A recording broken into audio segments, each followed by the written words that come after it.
Ok, agradeço o convite que é feito à Rede Ecumênica da Água para participar desse momento tão significativo sobre reflexão e articulação, né, dos vários projetos que possuímos na defesa de um bem comum.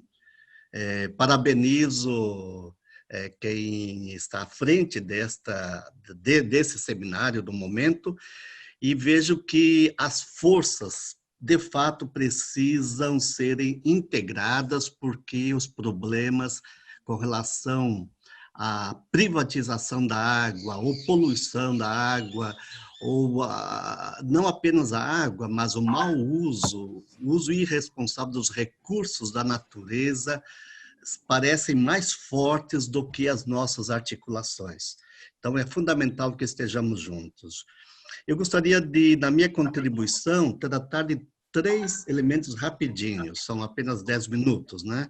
Primeiro, a partir de onde eu falo. Como Rede Ecumênica da Água, nós somos uma organização que surgiu a partir da 9ª Assembleia do Conselho Mundial de Igrejas, em 2006, que aconteceu aqui em Porto Alegre, aqui no Brasil, né?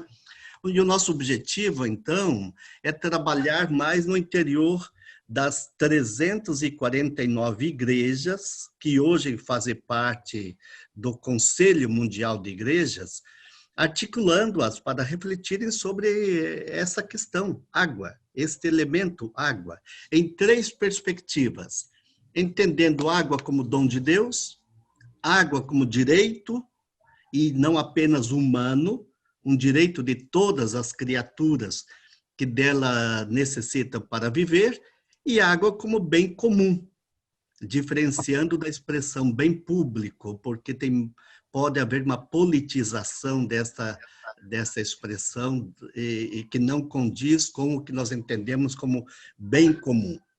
De tal modo, então, falo também como teólogo, buscando articular e engajar as igrejas nestas lutas que são não apenas das igrejas e religiões, mas da sociedade como um todo. Por isso, eu creio, me sinto muito bem ouvindo vocês a partir da atuação sindical, por exemplo, ou de outras organizações da sociedade civil.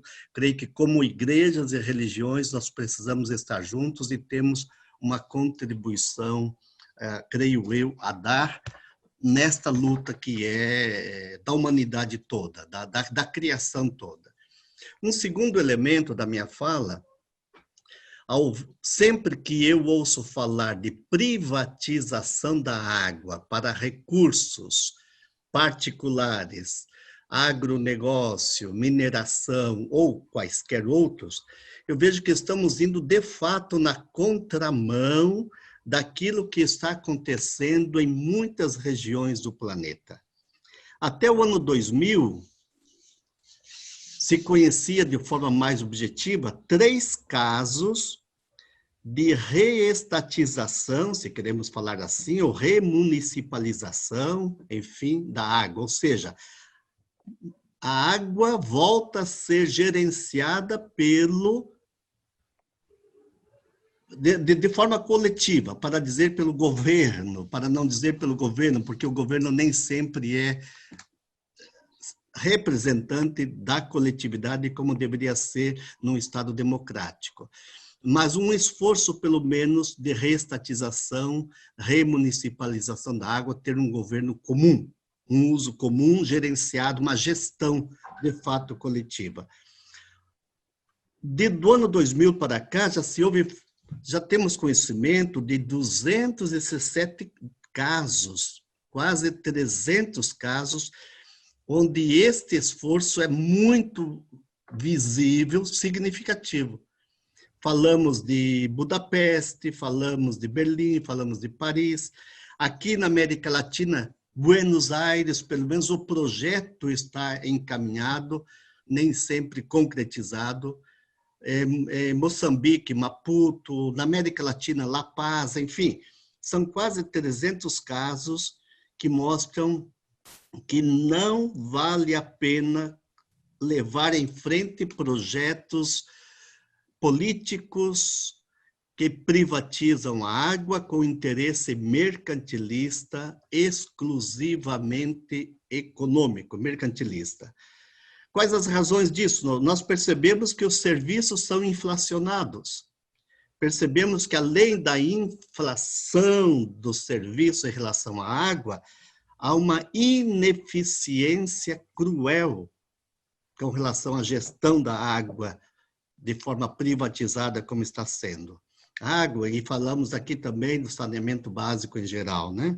Os investimentos insuficientes, mesmo quando privatizados, de tal modo que urge, portanto, políticas públicas alternativas.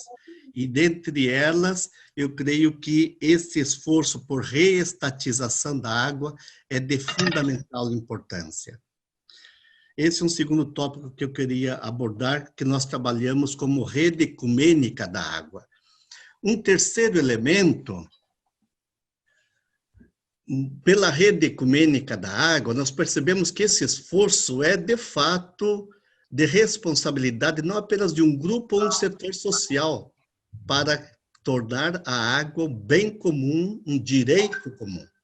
Compete a todas as organizações da sociedade civil, governos, as academias precisam refletir sobre isto, as igrejas, as religiões, enfim, é o cuidado e a defesa do planeta como um todo, de todo ser vivo que necessita da água. E não se trata tanto de uma escassez de água. Problema de escassez de água existe, sim, em algumas regiões. Há pouco tempo nós estivemos, antes da pandemia, por exemplo, nós estivemos em Gaza. Vemos que, não obstante a escassez da água naquela região, na faixa de Gaza, lá dentro da faixa de Gaza, existe água o suficiente para aquela população viver com mais dignidade. Mas o problema político fronteiriço com Israel não possibilita o acesso à água que a própria faixa de Gaza tem, porque, por uma tecnologia mais sofisticada, Israel consegue sugar para si o pouco de água que o território palestino tem, não apenas dentro da faixa de Gaza, mas também em outras regiões do território palestino. Portanto, este problema precisa ser reconhecido, divulgado, difundido cada vez mais e assumido coletivamente. Por isso, as igrejas, religiões, espiritualidades não podem omitir-se de estar junto com as organizações que tratam dessa questão de forma mais direta, como o caso de cada um de vocês que aqui estão nesse seminário, né? Se vermos o Brasil, é de conhecimento nosso, né?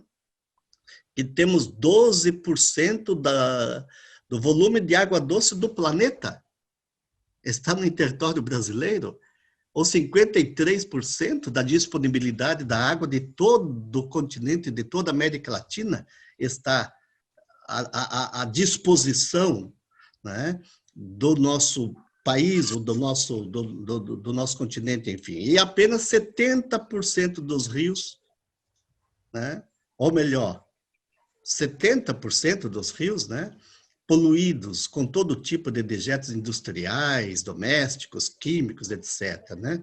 Se a América Latina tem 26% dos recursos hídricos do planeta, e desses 26%, 53% em território nacional, né, para abastecer apenas 6% da população mundial, quer dizer, nós temos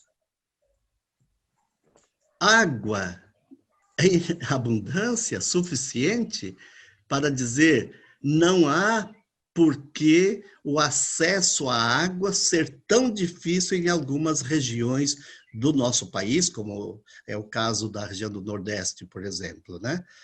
O que nós precisamos realmente é fazer com que políticas públicas alternativas sejam implantadas, implementadas de modo coletivo, de modo responsável. Por isso, as três palavras-chave que, como rede ecumênica da água, nós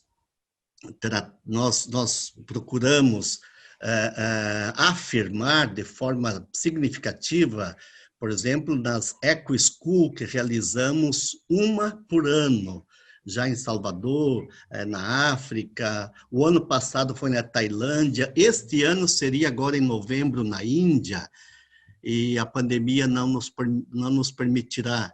A Eco School significa um trabalho de cerca de 10 dias, uma semana pelo menos, com jovens, juventude universitária, professores universitários de diferentes países em cada uma das regiões onde nós realizamos pelo Conselho Mundial de Igrejas, para possibilitar uma formação e, ao mesmo tempo, projetos efetivos de atuação com relação às questões da água no local concreto onde estão os jovens universitários que participam desse seminário que nós promovemos, né? Então, a água é dom. Portanto, há uma gratuidade na recepção da água. E com igual gratuidade precisa ser distribuída e utilizada. Os custos necessários para isto não justificam transformar esse dom numa mercadoria. É claro, urge sim manter a estrutura necessária para termos a água até nossas residências, o acesso a ela, mas isso não significa pagar esse dom como se alguém precisasse estar se enriquecendo porque está nos trazendo uma mercadoria como se fosse uma outra qualquer. De tal postura é possível, e aqui eu falo então a partir da teologia, que é a minha área de atuação na rede ecumênica das igrejas da água, né? Então, tal postura é possível pela nova compreensão da existência desse dom a partir de um Criador. Não fui eu que criei a água. A minha responsabilidade como humano, como político, como economista, como engenheiro, seja como for líder religioso, é cuidar do dom. Segundo, a água é então um direito humano e, na verdade, não apenas dos humanos, mas de toda criatura que dela necessita para sobreviver. E terceiro, a água é bem comum. Isso tem diferentes significados, né? De pertença a todas as criaturas e também como algo que nos acomuna. Todos somos água, de alguma forma. É o elemento presente em praticamente todo ser vivo na face da Terra. E por isso, pela água, estamos vinculados, né, numa fraternidade criatural. Por isso, a água tem um valor múltiplo. Ela tem valor biológico, tem valor social, simbólico, valor religioso, cultural, paisagístico, turístico. Só não aceitamos valor econômico da água. Tem todos os outros valores possíveis, valor ético, etc., né? E isto é possível ser afirmado a partir de uma prática efetiva, não é uma reflexão abstrata, não é uma mera teologização da água, teorização da água.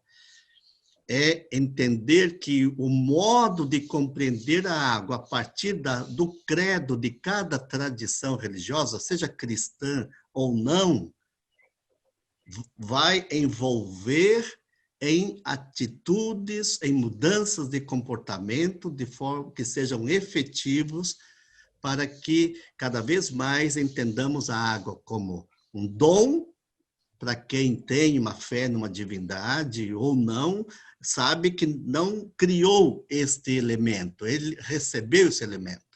Portanto, é um direito e, consequentemente, um bem comum, né? Então, a dificuldade de todos terem acesso fácil à água deve-se a 3 principais fatores. Uma cultura capitalista, que eu já ouvi, a consciência que vocês expressam aí muito definida em relação a isso. E a cultura capitalista diz respeito ao descuido ou ao uso irresponsável, então, dos recursos naturais, primeiro elemento. O segundo elemento, a má gestão, desses recursos, e agora tratando especificamente da água. E o terceiro elemento, eu diria uma desvinculação do humano em relação à natureza. Não nos vemos mais como elementos da natureza. Parece que há um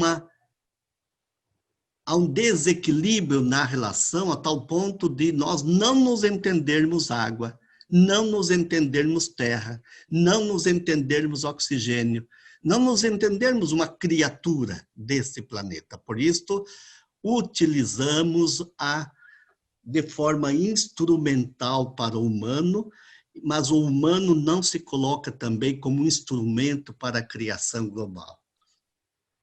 Concluindo a minha fala, perdão, eu não coloquei já estamos nos acréscimos. Ok, perdão. Mas deixa-me usar essa expressão de conversão ecológica global, que não é minha, é da encíclica do Papa Francisco, da Laudato Si. Isto é chave. Todas as lutas que nós temos da defesa da água como dom, como direito, bem comum, como mudança da legislação, modelos alternativos na gestão, acho que terão dificuldades de uma implementação sem uma conversão ecológica global que leve a mudança profunda no estilo de vida, nos modelos de produção e de consumo, nas estruturas consolidadas de poder que regem a nossa sociedade. Por isso, creio que a água, há 3 elementos que nos ajudam para essa mudança de estilo, nova consciência e nova prática social, política em relação à água. Primeira, se me permitem sempre falar como teólogo, água é imagem de um divino, de algo sagrado.